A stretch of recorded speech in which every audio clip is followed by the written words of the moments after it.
Good afternoon, everybody, and welcome to Wild Moments, brought to you by explore.org. My name is James Hendry, and I'm joined today by the invisible Russell Gerber. There he is. Hello, Russell. I think there might be a slight delay our side. Anyway, we're going to carry on regardless. I hope you're all well wherever you happen to be watching us. We're in the world. And in case you are joining us for the very first time, this is a show where we look at the highlights from Africam's cameras around Southern Africa. In fact, we're definitely having a bit of a delay. I hope everything's fine your side. If it's not, you can let us know in the comment section of whatever stream or platform you happen to be using. We've got already a greeting from Gemma, who says good morning from New Jersey in the USA, and she's looking forward to today's show. Marvelous. Russell, are you there? Can you hear me? Hello. Hi, James. Yes, I can hear you. Can you hear me? I can hear you. Fantastic. Excellent. Great. Okay, I think, we've caught up. You went through a bit of a fast forward there, which was magnificent. But now we are all caught up, I see. Yes. Unfortunately, my brain doesn't work fast enough for me to actually be able to speak at that speed. So we're all caught up. My wife, who is just in the next room, is shouting at me that we have caught up, so it's all fine. Good. If you have any questions for Russell or me, you can send them through on whatever platform that you happen to be watching, and it'll be lovely to hear from you. May Blossom or Judy H, you say you're ready and waiting to be amazed. Well, I think on that note, we should probably head to our very first clip, which is now.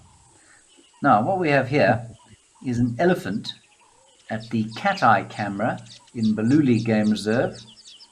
And this is not a zoomy who has lost control of his or her finger. This is an elephant who has taken over the role of zoomy and is in fact playing with the camera.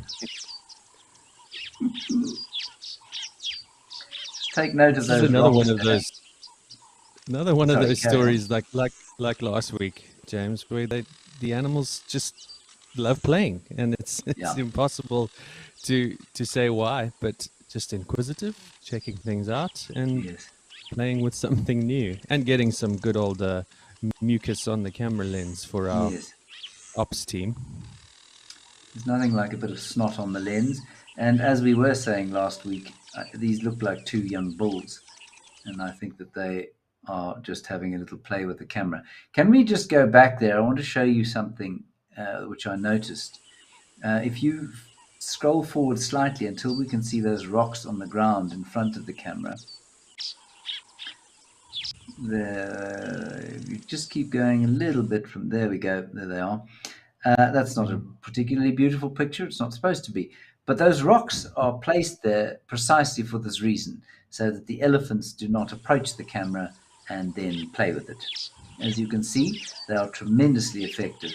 So if you ever happen to find yourself in the bush trying to keep elephants away from something, you can see just placing rocks on the ground is very effective at keeping them away from whatever it is you wish to avoid them playing with. Much like the many systems used over the years by camp managers for baboons and monkeys, squirrels, and even snakes. There's really not much that works. No, and even elephants. I mean, I remember when I was working at Laundalawsy Game Reserve, a little-known private game reserve there on the banks of the little-known Sand River and the little-known Sabi Sands. We had an elephant that kept coming into camp, and we put up an elephant fence. This was just before, when nobody had fences around their camps, and we put up this elephant fence.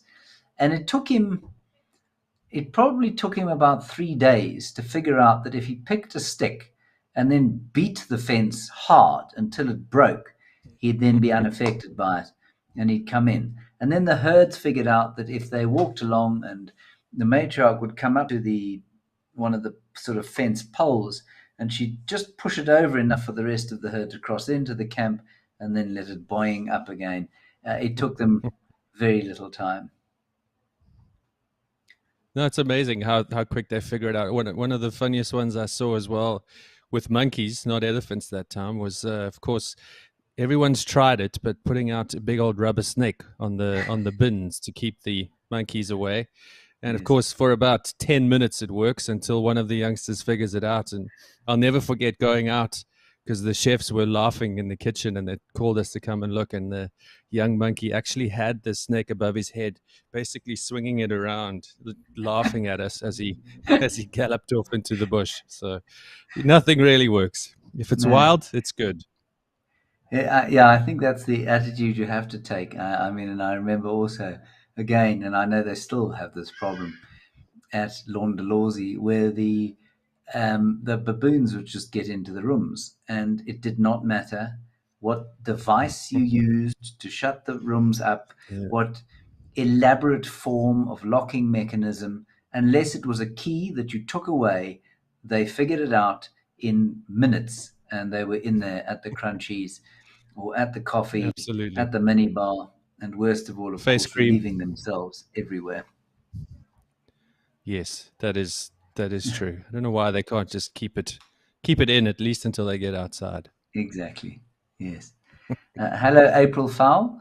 You say, GM from Connecticut, USA, thank you. Oh, good morning, I think the GM means. Anyway, that was the elephant there at the Cat Eye camera. And in case any of you are wondering, there is a team on the ground there who will go and wipe the lens clean of elephant snot sometime during the course of probably, in fact, I'm sure it's been done already. And at that particular camera, I think, or location, there are two cameras, one low down there, which gets us really nice low angles, and the other slightly higher up. Okay, no questions on that one at this stage. So I think we'll move on to our next clip, which is wild dogs. Doggies. Right. Now, zebras can be fairly nasty prey. I don't think they saw the dogs just then. But it Yeah, is but they interesting back now how, themselves. yeah, they do back themselves. Let's just see how this plays out. For those of you who are wondering, this is the pack of dogs that denned very late last year, and the pack that we watched last week with the youngsters and the warthogs. And sadly, only two of the only two of those puppies survived. I'm not laughing at that. I'm laughing at the zebras. Yeah, me too. We're not that insensitive, I No. don't think.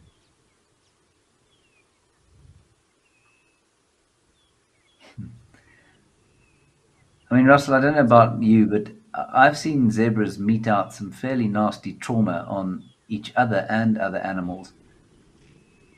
Absolutely right. I mean, one of the things that makes me laugh about dogs is really that, when it comes to the bigger herbivores out there, they really often treat them with disdain, as you see Yeah. with the zebra here.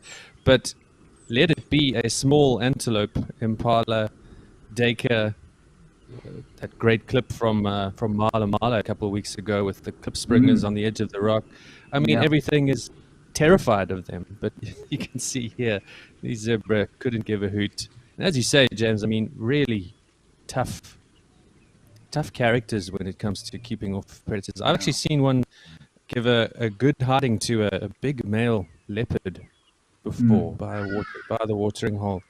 And yeah, I gave him a good bite actually, and then chased him off, which was one of the most amazing sightings I ever saw. There's nothing like seeing the underdog. In No, this case, the underdog being the zebras, not the dog. Yeah. not the dog, coming out on top.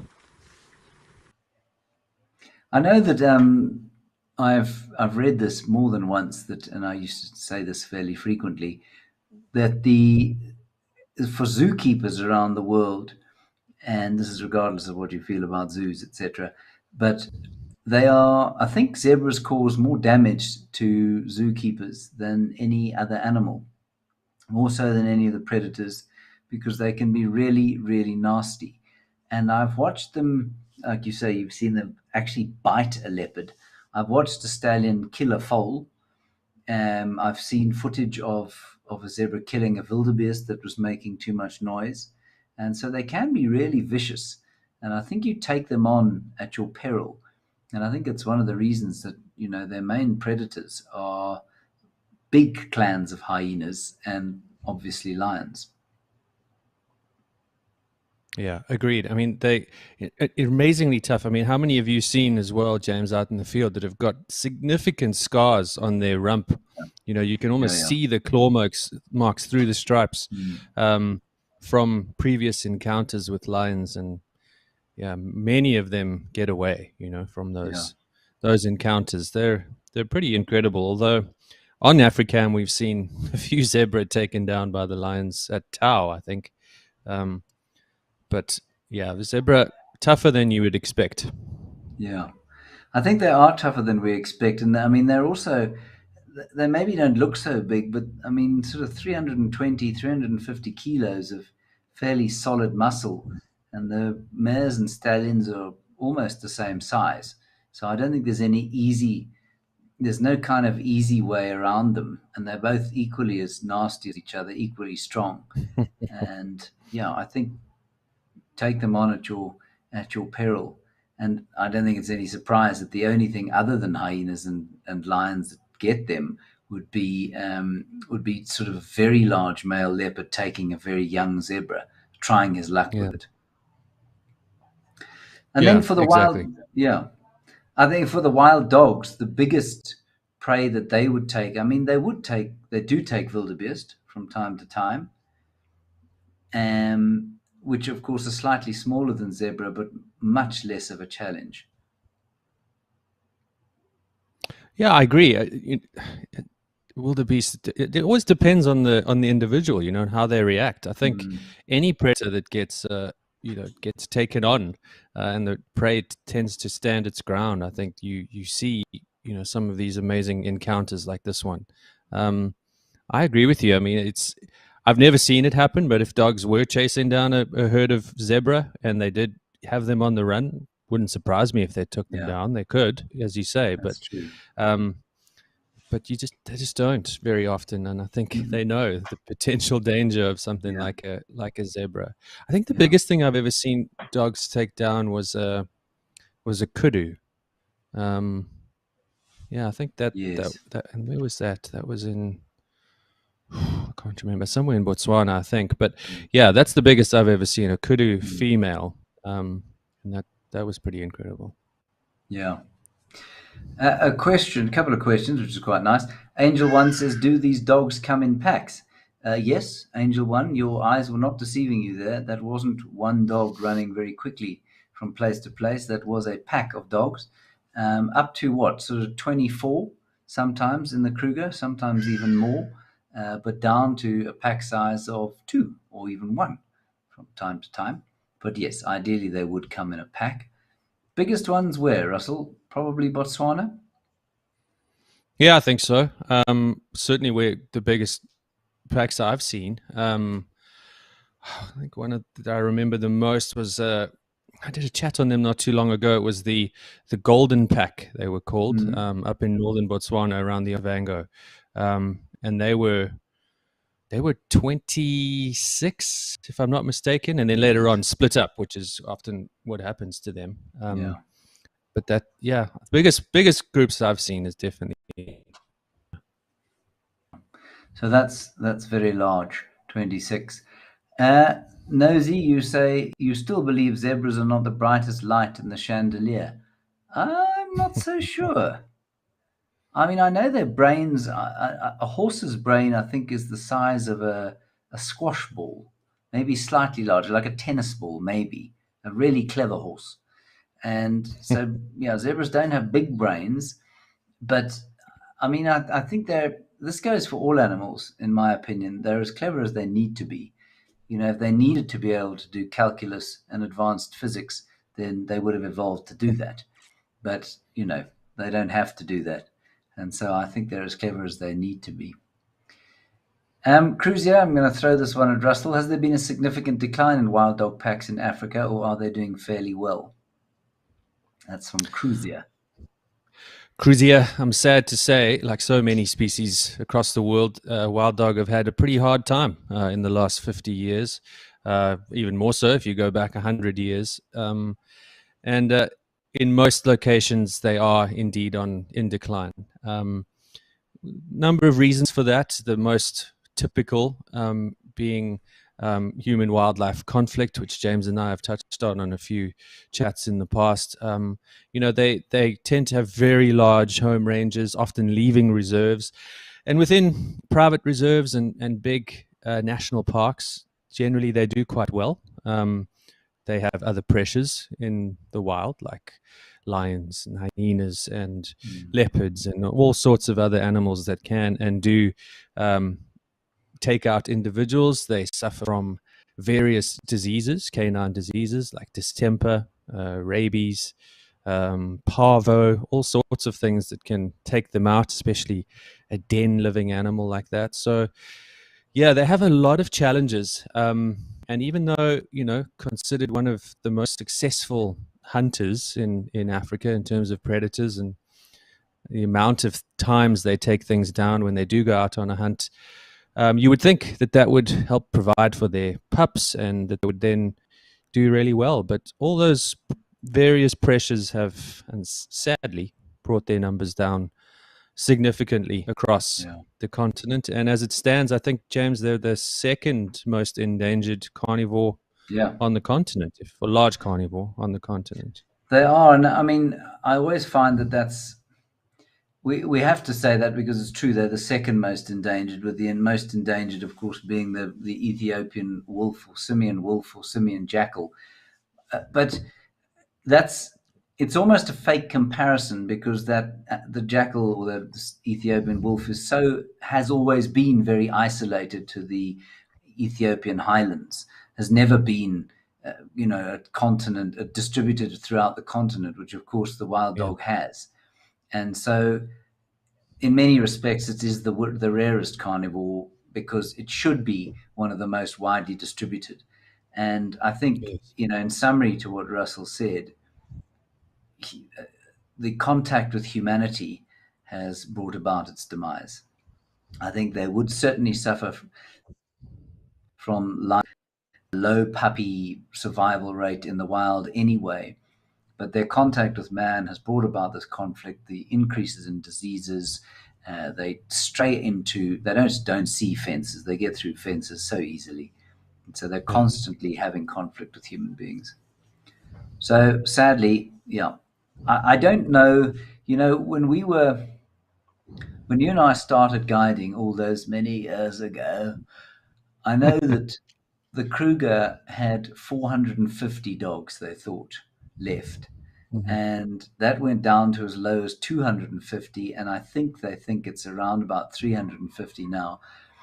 I don't know the total population is probably sitting somewhere around 5,000, but nobody really knows for sure. And what's astounding about those figures to me is that this is after 25 or 22 years or so of really concerted effort to conserve these animals, to understand them, to collar them, to intervene where they're threatened. And it just doesn't seem to have made much difference. And, that's not to say that these efforts have been wasted, because maybe they'd be extinct now without those efforts. But certainly, I don't think those efforts have borne the fruits that anyone hoped that they would. Again, probably simply because of the relentless advance of humanity across our wilderness areas. Anyway, we'll just have a little look through the questions here. Okay, a classic comment from Judy H. Plenty of human animals are not as clever as they need to be, I'd say. Yes, no, I think that's a fair comment. Yeah, fair enough. In general, in the wild, Judy H. Russell, do you know, this is from Cheese Please. Has this pack got a name? My wife has written to this question. No. I don't think it does at Yeah, the moment. I don't know it if they do, Yeah, James. Though yeah. I'm not sure No, if no. they've been dubbed just yet. I don't think they have.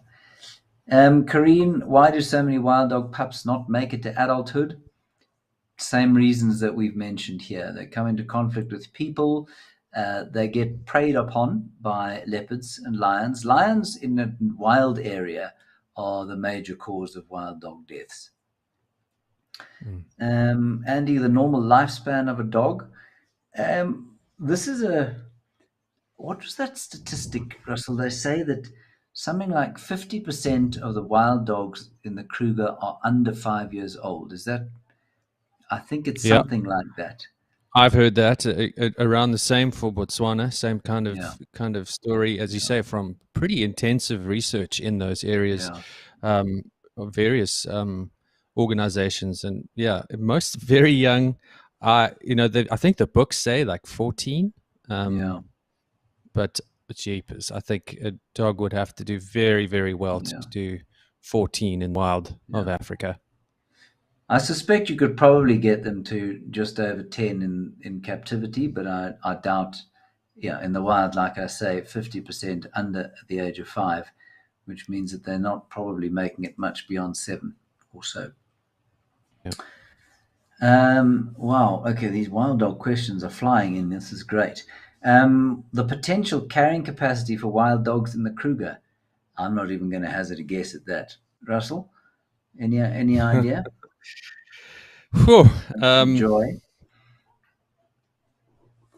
Look, considering the sheer size of it and the amount of prey available, thinking about the way dogs live in terms of denning and territorialism, they do, they can have conflicts between packs. You don't see it very often because they're quite rare.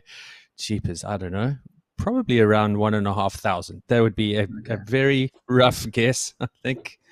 I mean, we can do a very quick calculation. They've got a home range of 150 to 1,000 square kilometers. Yeah. So let's say in the south of the park, it would be small, 450 square kilometers. Up in the north of the park, probably quite a lot larger. Let's say maybe not as large as in a place like the Kalahari. So let's say maybe 700. So let's call it an average of 650 square kilometers. Kruger Park is roughly 20,000 square Yeah. kilometers divided by 650, which should give us 30 territories. So 30 territories. Yeah, I mean 30 that territories. 30 territories at less than and let's say 10 on average of 10 dogs a pack. That's only 300. So I suspect I'm Mm. grossly underestimating that. So I don't know. Maybe, yeah. Who knows? Somewhere between 300 Impossible and to say. 1,000. Yeah. Well, I think if there were more, let's say, like all other animals, you think of Sabi Yes. sands, for example, and leopards. If there were more of them, territories would be smaller. Let's be Yeah. honest. And the True. home Yeah. ranges Yeah. would be forced to Yeah. be smaller. So, yeah, I mean, it's this is wild conjecture in the form of two game ranges, basically. Yeah. Nosy, you say, are there conflicts between resident humans and wild dogs? Um, Perhaps we're just not sure what you mean by resident humans there. When Russell and I are talking about human beings, we're talking about human beings on the outskirts of the reserves. And wild dogs actually they're not a danger to human beings, but they're a danger to human livestock. And in those areas, they're often normally very poor areas.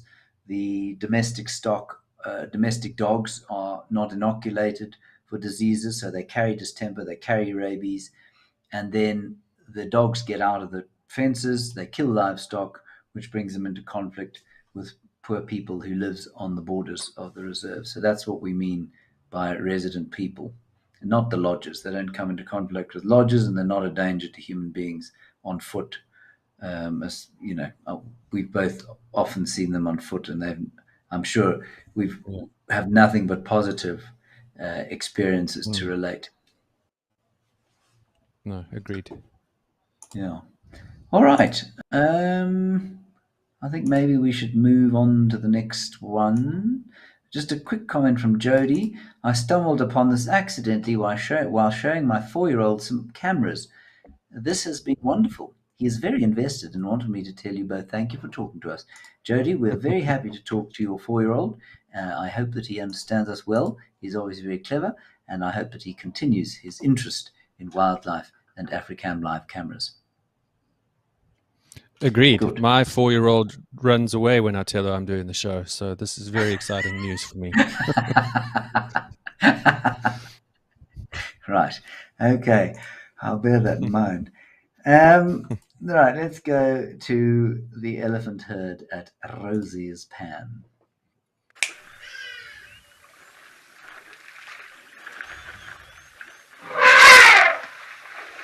Right. A bit of a fanfare. Agitated grumbling.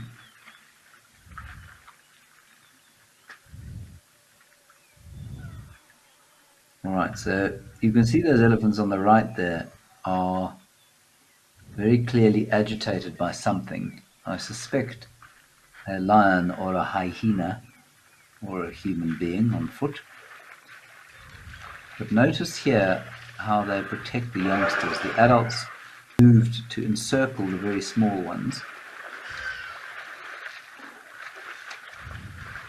Yeah, there's a very young one just over the ridge behind the, looks like a big female in the foreground here. Yes.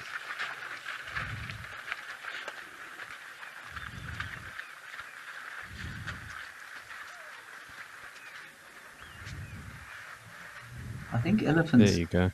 Yeah, there's a tiny little thing. Elephants Very are very nice good. herd.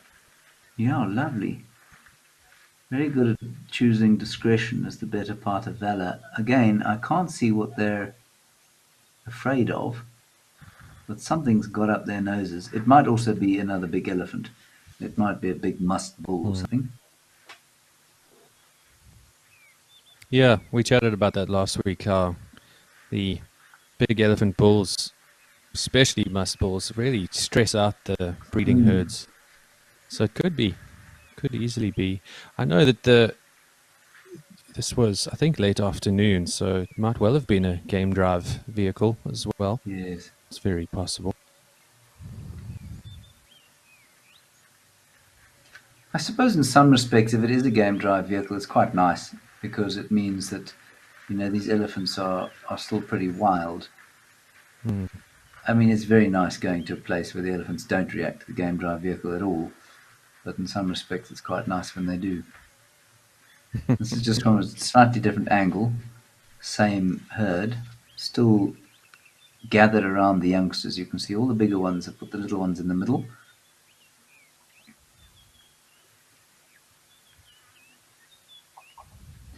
Russell, I think it's fair to say that elephants don't take chances, do they? They don't ever choose. I mean, they always choose discretion as the better part of valor. They will seldom sort of dismiss a threat.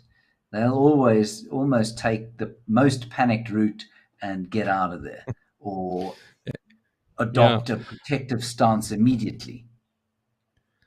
Absolutely right.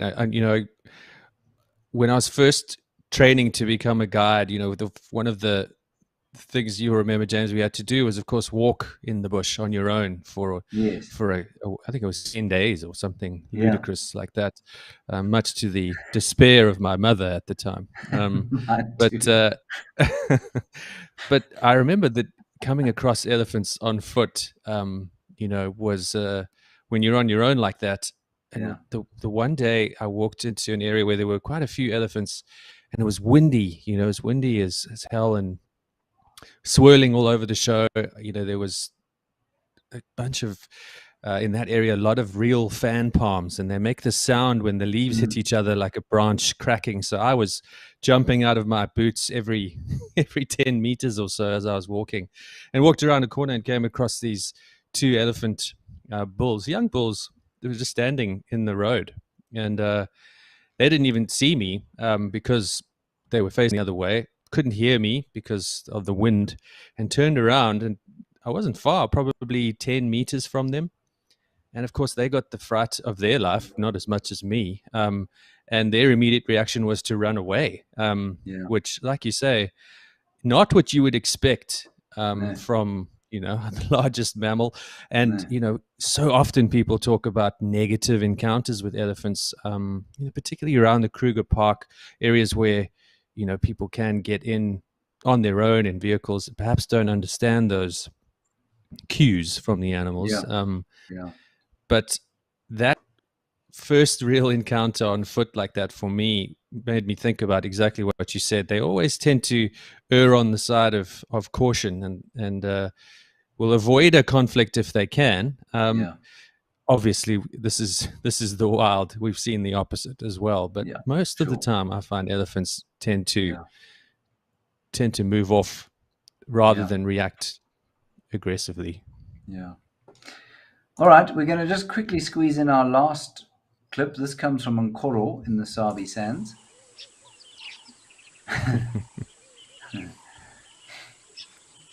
Again, another fairly panicked elephant. See the different vegetation types. Slightly wetter in the Sabi Sands than it is at Bululi.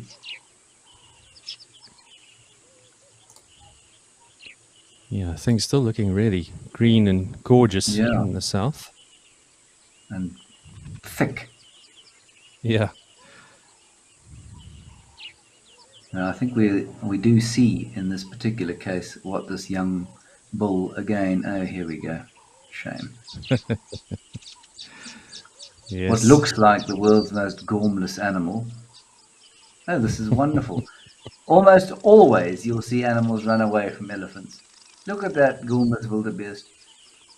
He's just taken 2 steps towards the elephants and they've all decided that he's much too terrifying and off they go. That is wonderful.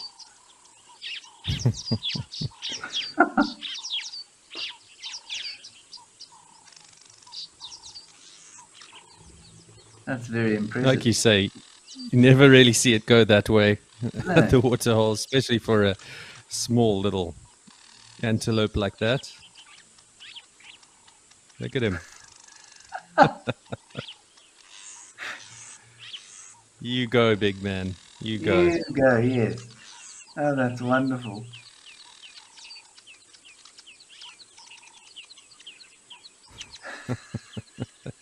That is classic.